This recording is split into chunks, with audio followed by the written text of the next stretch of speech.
If you're like so many people out there that are suffering with acid reflux disease, this is definitely a video you need to watch. Because you know what? Many people I know, you just pop a pill, pop a pill, and that just goes on and on. But you know, there's something else that you might consider. And if you want to know more about that, please just stay tuned.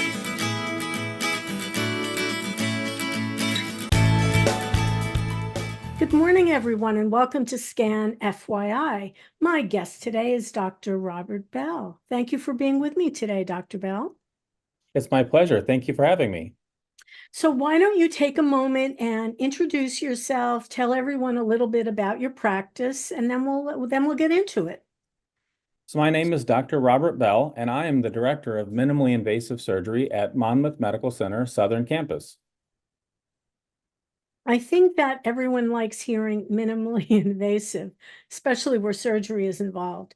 So today we're going to talk about something very specific because many people, I certainly know many people who suffer from acid reflux, and after or before every meal, I feel like they're constantly popping something.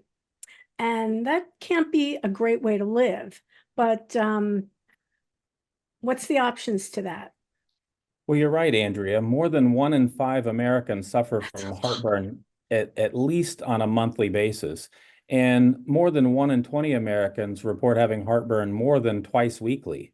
So it's a really common problem. As you alluded to, the first line therapy for acid reflux, also known as gastroesophageal reflux disease or GERD, is lifestyle modification as well as over-the-counter or prescription strength medications.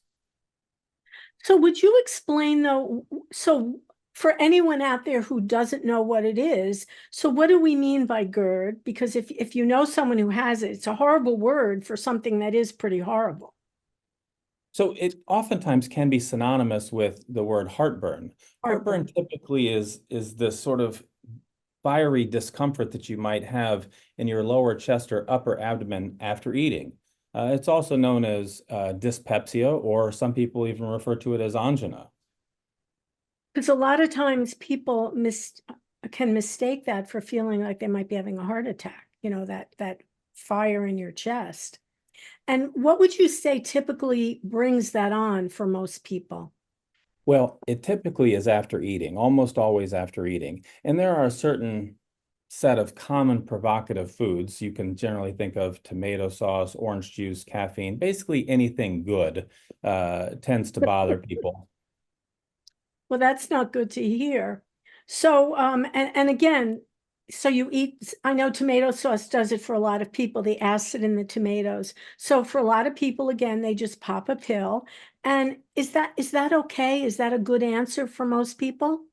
For the vast majority of people, that is perfectly okay. And that's the most common treatment is again going to be lifestyle modification, very specifically being that if there's a certain subset of foods that bother you, you just avoid those foods. And then medications are aimed at acid suppression.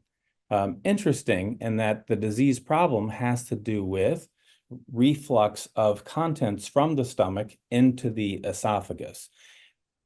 It's not a problem of too much acid, but essentially that is how the problem is being treated medically, is by decreasing acid production. So if you change your lifestyle, like process of elimination, you know the foods that are going to bother you, caffeine, tomatoes, orange juice, all the good stuff, like you said.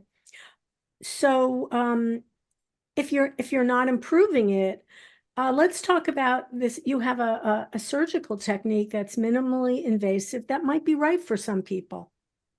That's true. And surgery may be beneficial for a certain subset of patients. And we've sort of touched on one subset of patients, and that's a patient that has persistent symptoms despite being on maximal medical therapy.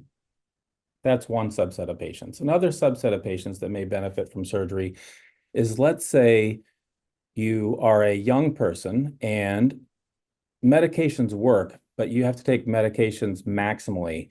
And maybe the medications have side effects, which all medications do have side effects. And you think to yourself, am I really going to be on this high dose medication for the rest of my life? That might be another subset of patients that opt for quality of life considerations. They might consider surgery. Another subset of patients would be someone that has developed a complication from gastroesophageal reflux. Imagine maybe years of acid reflux can cause scarring of the lower esophagus. And if a patient develops something like that called an esophageal stricture, they may benefit from surgery. And then lastly, would be a subset of patients that have what we're going to call large volume reflux. You might also know that as regurgitation. In other words, contents, food stuffs tends Right. to come up from the stomach into the esophagus. And a patient might wisely ask, well, what in the world is decreasing acid suppression going to do for the stuff that's in my stomach? What's going to keep that from coming up into the esophagus? And the answer for most of those patients is, well, yes, it doesn't do much. And so those patients might also benefit from surgery. So it feels, I think about the people that I know, the people that I work with. For some people, it does seem like after every meal that they eat, and maybe it's because they're not eating appropriately, the next thing you know, they need a pill. But I'm thinking all of those over-the-counter pills must have some kind of a long-term effect on you as well. Yes, the over-the-counter pills like famotidine tend not to be as problematic long-term as proton pump inhibitors, which the proton pump inhibitors are the prescription strength medications, though you may also get those over the counter. There are, again, you imagine a large population of patients taking these medications, you're going to see side effects such as heart disease, dementia, renal disease, uh, Clostridium difficile colitis, increased incidence of pneumonia, things like that that can come from long-term use of proton pump inhibitors. So some people seem to suffer for years and years with, I ate a tomato, I had, spaghetti and meatballs, alcohol, smoking, all these things that bring it on. And then some people never have an issue. And I just wonder, is there some kind of a predisposition in some people? Yes, and you're really honing in on the problem with gastroesophageal reflux is not that people make too much acid. It has to do with the lower esophageal sphincter. And so we humans, we have lots of sphincters throughout our body. And one, well, very important sphincter that we are talking about is the lower esophageal sphincter. Now, what should happen is that when we swallow food, food goes from our mouth to our upper esophagus, to the mid, to the lower esophagus, and then that lower esophageal sphincter opens up nice and wide. And then once food gets into the stomach, that sphincter should shut. What happens with people that have pathological gastroesophageal reflux disease is that they have a problem with that lower esophageal sphincter. That sphincter function is weakened for one reason or another. It doesn't work like it ought to. And so Mhm. again, in those patients, the problem is not that they make too much acid. It is quite simply incompetence or insufficiency of the lower esophageal sphincter. So if you're one of these people that are having this problem, it's going on for many years. And like you said, maybe you're a younger person and you're really not ready for a lifetime of this. Let's talk about the surgical option. And of course, I like anything that says it's minimally invasive. So what are these options? So surgery is done when we're talking about minimally invasive, we're talking about doing it through very small incisions. And so the Right. benefit of very small incisions, besides the obvious cosmetic uh, uh, advantages of having small incisions versus a large incision, is that, well, generally have less pain, which leads to a faster return to normal activity, faster return to work, faster return to working out. Right. It also has less incidence of pneumonia, and there's less bleeding with the minimally invasive approach as well. So there's a lot of advantages to doing things through small incisions. Less infections, I failed to mention. So there's many advantages of doing this through small incisions. So is this a one-day hospital stay? Is this an overnight situation? So surgery for anti-reflux surgery or surgery for gastroesophageal reflux disease can be done as an outpatient or can be done overnight. So it tends to be really more patient-driven, patient-focused. So about 1 in 3 patients can go home the day of surgery, and about 2 of 3 will need to stay overnight. All right. So if people are listening out there, and by the way, we'll have all of Dr. Bell's contact info in the description if you want to reach out to him. But for people listening, who might this be best suited for? Who should really think about having surgery to correct this problem?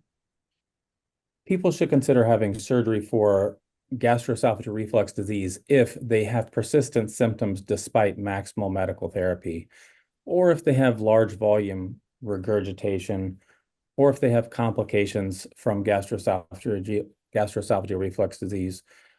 Or again, as we've been talking about, if they're a young person and they're on high dose medications and they want to sort of balance the need for these long-term medications versus a one-time surgical fix. Is it reasonable to say out for everyone out there, if, I mean, all right, some people might have heartburn. You said, I forgot the numbers that you gave out, but several people have it at least, let's say, twice a week. Did you Yeah, say? more than 1 in 20 Americans have heartburn more than twice a week. And what about for people who might be having it every day?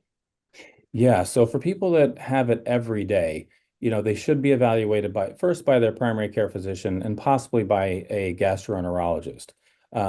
Those physicians will talk to them about, again, lifestyle modifications, which is largely avoidance of provocative foods. But they'll also likely put them on either an over-the-counter or a prescription strength acid suppressive medication.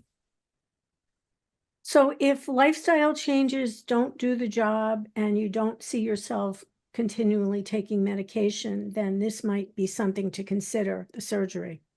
That's exactly right. Okay.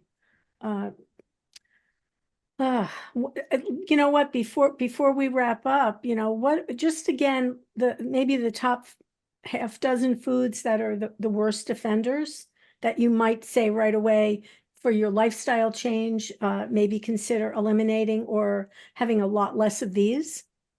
Yeah, they tend to be acidic foods and foods that lower the pressure of the lower esophageal sphincter. So there are some foods that directly act on that sphincter. Those foods would tend to be things like peppermint, chocolate, and caffeine. But other acidic foods that we've tangentially discussed would be orange juice, tomato sauce. Those are pretty common ones. And smoking and having a cocktail, is that also related to any of this?